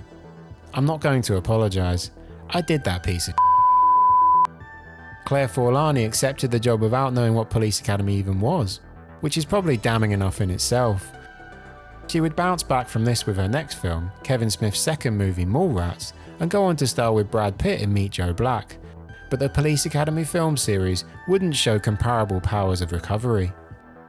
Unsurprising given the awful reviews, the way past its prime style and name value, and the almost non-existent release strategy, Police Academy Mission to Moscow was a total financial bomb. On a production budget of $10 million, the film made just over $126,000 at North American cinemas. It's true we're losing money. It was, of course, the least successful film in the franchise's history. For a series whose first 5 films had hit #1 at the box office, and whose first 3 had raked in over $100 million each worldwide, this was pretty much as low as it could have gone. Police Academy was well and truly on the movie scrap heap. I can't sugarcoat this one. Mission to Moscow is truly terrible stuff. Whether the difficult filming circumstances had an impact, or if it was a case of too little too late, aiming to reboot a long finished franchise without the requisite creative nous to do so, this Police Academy film is one which, for me, is every bit as bad as the reviews would have you believe. Hollywood gets a lot of criticism, a lot of it valid, but being a Warner's exec faced with this movie in 1994, you can understand why they decided to bury it. The script is clearly a massive issue. Randolph Davis and Michelle S. Chodos would never write a film or TV show again. Mission to Moscow essentially ended their Hollywood careers stone dead, and watching this film makes that outcome unsurprising. The slapstick is jarring, uncomfortable even, in a way it hasn't been previously, and the whole film is strangely flat throughout. Beyond the words on the page though, the delivery is almost entirely lifeless, and the performances are routinely phoned in. I'm a huge George Gaines fan, but even the combined acting prowess of him and Christopher Lee cannot shock this film into life. I am completely disgusted with you all. The subplot involving Lassard mistakenly heading off to stay with a random Russian family had some potential, but ends up producing some of the worst scenes of the entire series. If my mind journeys back to my feelings about Police Academy 7 when I first saw it, I remember 11-year-old me thinking it was a disaster even back then, and I was sadly right. Even if I've dismissed elements of the earlier franchise, Mission to Moscow is head and shoulders below the rest. Looking at the top performing films of the week of its US cinema release crystallizes just how much Mission to Moscow was a film out of time in 1994. The same week it was quietly dumping Police Academy 7, Warner Bros. Was also releasing North America's #1 movie, Natural Born Killers, a film which could not have been a starker contrast to the later films in the comedy franchise. The Mask, the only comedy in the top 5 of the week, equally made Police Academy 7 look like a museum piece, and would eventually go on to make over $350 million at the worldwide box office.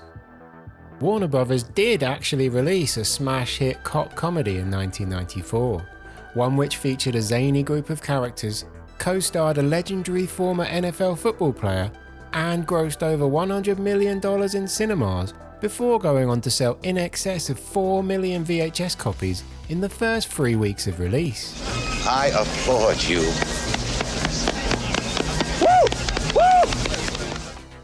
Sadly, for our story at least, this wasn't a long-lost Police Academy installment. The NFL football legend was Dan Marino, and the film in question was in fact Jim Carrey's first success of the year, Ace Ventura: Pet Detective, a movie which just slightly outdid Mission to Moscow in terms of revenue and cultural impact. This wasn't 1984 anymore, and the Police Academy brand was well and truly damaged goods now, whatever it had achieved once upon a time. Amazingly enough, Mission to Moscow wasn't quite the final nail in the 90s coffin of this seemingly unfinishable franchise. A few years after the 7th film, a writer and producer called Gerald Sanoff managed to build up enough goodwill within Warner International Television to get Police Academy the series off the ground. Sanoff's main claim to fame had been as the writer of 73 episodes of Matlock. He would later be involved in adapting international versions of American programs, including the 2000 Italian take on Tequila and Bonetti. What is Tequila and Bonetti, you ask? Well, Tequila and Bonetti is, of course, a buddy comedy series featuring an Italian-American officer and a dog. Originally created during a time when talking babies and animals were at their peak in Hollywood, the program's gimmick was that we could hear Tequila the Mastiff's thoughts, and that he spoke in the kind of street jive only a 90s TV exec would think was a good idea. What up, ladies? Ooh. God, I love burritos. I'm gonna kill him. Hey, take your ticket.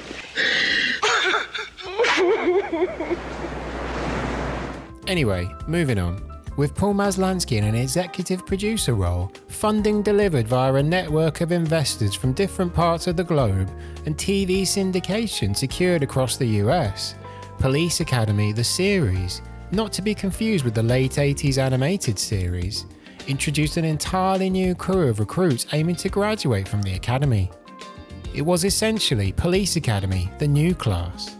Episodes were given self-aware titles like Beauty is Only Academy Deep, Bring Me the Turtle of Commandant Hellfinger, Dead Man Talking, and Two Men and a Baby, with original Police Academy writers Neil Israel and Pat Proft helping to write the thing, and Jim Drake, who made Police Academy 4, returning to direct a few episodes. Sadly, Police Academy 6 director Peter Boners didn't come back into the fold, but you can't have everything in life. Michael Winslow, who would seemingly literally do anything if it featured the words Police Academy on it, was the only permanent cast member to transfer over from the films, but a number of other familiar faces made guest appearances. It goes without saying that the series was better than Mission to Moscow. Not that this is saying too much, but as a bookend for the franchise, it could definitely have been worse. In the annals of Police Academy lore, this series is no masterpiece, but it's also no disgrace. It's better than Tequila and Bonetti at least. Clearly though, the syndicated series wasn't proving particularly profitable. The show would end its run by May of 1998, and the last attempt at saving the brand was, at least for now, finished with it. Anyway.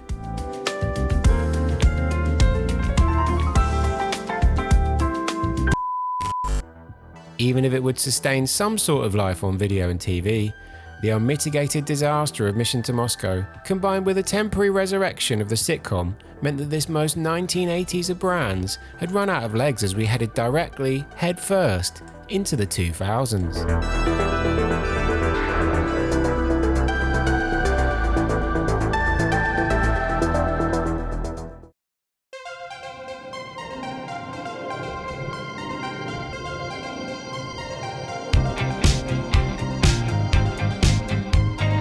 Over the next 2 decades, you would see or hear occasional rumblings of a Police Academy comeback being on the horizon. In the early 2000s, Paul Maslansky and original cast members stated that a new film was definitely on the cards, pending 1 or 2 minor details, but that project was shelved by 2007. In the late 2000s, Steve Guttenberg popped up to say he would not only be starring in, but also potentially writing and directing a new Police Academy movie. Both Maslansky and Guttenberg would sprinkle Easter eggs in the press about a new film being very much a goer for a while longer, but alas, nothing more concrete ever came of it. The Goot managed to reunite at least some of the remaining Police Academy cast in 2015 for the frankly ridiculous sci-fi TV movie Lava Lantula. Get off the street! I'd love to help you, but I got shark problems right now. What do you mean you didn't see it? You haven't seen it? Though an actual 8th Police Academy film appeared no closer. As Hollywood became ever more reliant on reboots and reusing established IPs though, it was maybe unsurprising when a brand new Police Academy story looked to be a genuine goer in the mid-2010s under a fresh creative vision. The fact that it was to be delivered by Jordan Peele and his comedy partner Keegan-Michael Key, with the pair looking to intersperse a more serious narrative in with the comedy, made this a project with legitimate potential. Given the talent involved, it's hard to think of a better way to bring the Police Academy back into the modern world. Beyond just a nostalgia hit, it could be legitimately good. Warner's had also undoubtedly seen the success achieved by reboots like 21 Jump Street and decided it might be nice to get a piece of that pie. Sadly for our story though, best laid plans soon went awry. First, Key and Peele's 2016 comedy film Keanu disappointed at the box office. Then, 1 year later, Jordan Peele became one of the hottest directors in Hollywood with the huge success of his horror breakout Get Out, which made $255 million on a $4.5 million budget and was nominated for and won Oscars. Peele was making more serious fare in a different genre from now on. Suddenly, updating a 1980s cop comedy series was perhaps understandably no longer able to be Jordan Peele's top priority. At the same time, Hollywood essentially stopped releasing comedies as major releases. Combining this with the changing perception of the police force in the real world, especially in America, meant that Police Academy's reboot window of opportunity for what could have genuinely been a glorious return had slammed shut. Having abandoned the franchise after the fourth installment, it's maybe somewhat odd that the main voice still mentioning that it could return remains Steve Guttenberg, but here we are. Though he still occasionally raises hopes of another one in interviews, with every passing year it becomes less and less likely to actually happen. Do I think another Police Academy film will see the light of day? Given the last 25 years of rumour and innuendo, an eighth part of the original story does seem highly unlikely. As this is show business though, and Hollywood has invariably demonstrated that they prefer stolen old ideas to new ones, a reboot one day could happen. For now, all we have is the scattered history of the original Police Academy franchise's chaotic run. And as we come to the climax of our No Laughing Matter journey, it's time to zoom out and consider the wider legacy of this iconic, notorious 80s Hollywood brand.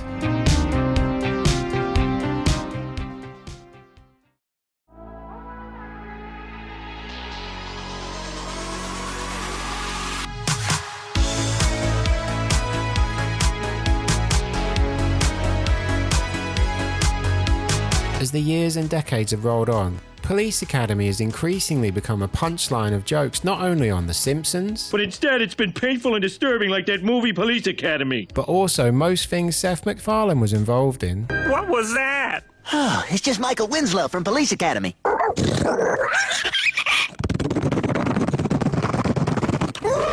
And even a recurring gag on the drama series This Is Us.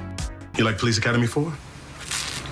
Though very occasionally Police Academy has been referenced positively in culture and media, it has largely been seen as a prime example, perhaps the prime example, of 1980s Hollywood's excessive milking of sequels to the point where most of the value had been drained away.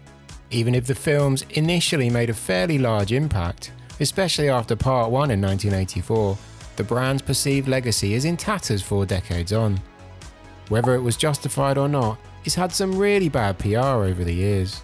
But the thing is, from the beginning of the 90s, Police Academy films became regular schedule fillers on TV channels across the world, a trend which has essentially never stopped. I mean, think about how many times you've seen that a Police Academy film is on the telly in your country. I know here in the UK I've actually lost count of the amount of times I've spotted one on the EPG on a weekend afternoon. I love it when you talk dirty, sir. Police Academy 3, next Sunday at 5:30 on 5. The first Police Academy film doesn't tend to get held up as a classic comedy, even of its time, when I'd argue that it could be. Some far more exalted movies of the era have actually aged worse. When I was at school, kids would still do impressions of Michael Winslow's vocal gymnastics in the playground. By the time I had my own place, the presence of a random Police Academy film on the TV schedule became one of my favourite tweeting subject matters. Even to this very day, there is still a Police Academy stunt show running at a theme park in Madrid, Spain. It's It's long since closed in other countries' theme parks, but the good people of Madrid are keeping the dream alive. Coming back around. Keep the dream alive. I'm getting slightly distracted, but the point is that even if the cynic in us might dismiss Police Academy out of hand, and it's become cool to do it in films and TV shows, I think there is a larger positive sentiment amongst the wider viewing public than most give it credit for. Even despite itself, many look back fondly on the crazy Police Academy cinema experiment. I have absolutely no scientific or statistical basis for this, but I'd be happy to argue the notion with anyone. And if you take a step back and survey the entire story of Police Academy, it's fascinating that a chance encounter Paul Maslansky had whilst on set for another project turned into 7 films, 2 TV series, toy lines, comic books, and an almost mind-blowing amount of revenue over the years and decades. It became its own industry. But for Maslansky's quick thinking, none of that would have happened. There's a lesson in there, not just for the people of Hollywood, but for any of us too. Overall though, in exploring the world of Police Academy decades on, there is really a sense of what might have been if more of the original creative team were kept together for longer. Whatever magic Police Academy might have managed to find initially was soon gone.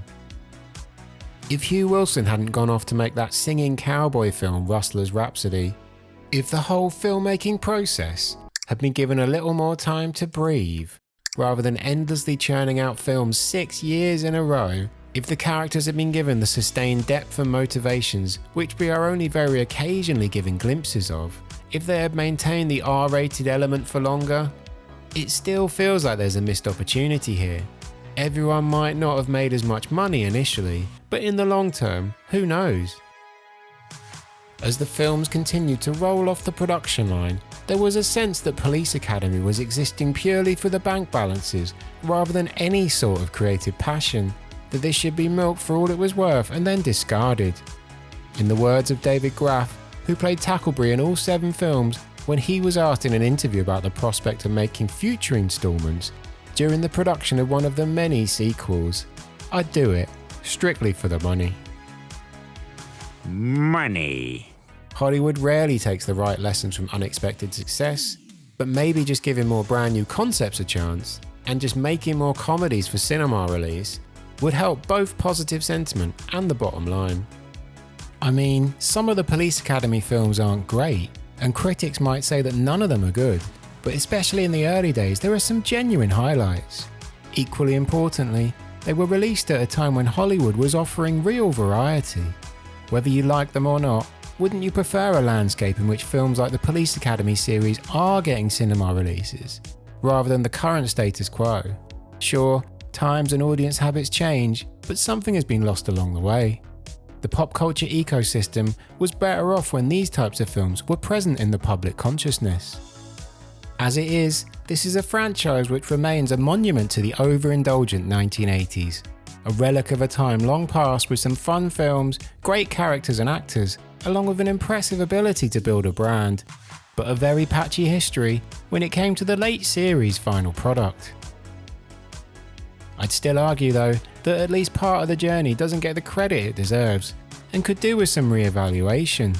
Police Academy never got its reboot, never got its proper reunion moment, and it doesn't have the legacy value which it maybe should do.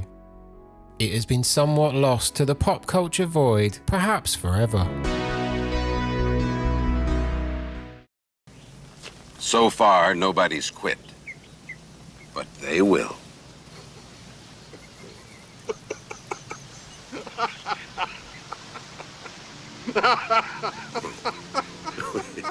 In the end, the story of Police Academy is a bittersweet one, but it unquestionably did, even for a short time, make a lot of people a lot of money. And in Hollywood, isn't that what really matters?